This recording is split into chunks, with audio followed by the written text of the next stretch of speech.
All right, let's talk about how you can add superscripts in Excel.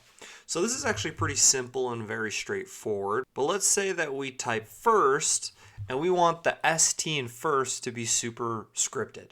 So what you need to do in order to superscript something in Excel is to type it out completely.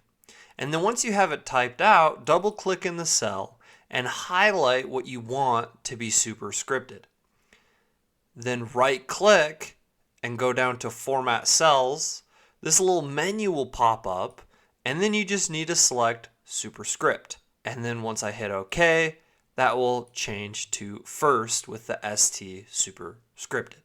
So that's pretty simple, pretty straightforward, and this will work with anything. If you're looking to do second, you just do the same thing.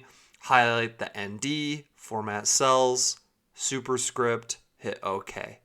And there you have it. And that's how you can superscript in Excel. Pretty simple, pretty straightforward. Thank you so much for watching. Don't forget to subscribe and smash the like button on your way out. Thank you, and have a great rest of your day.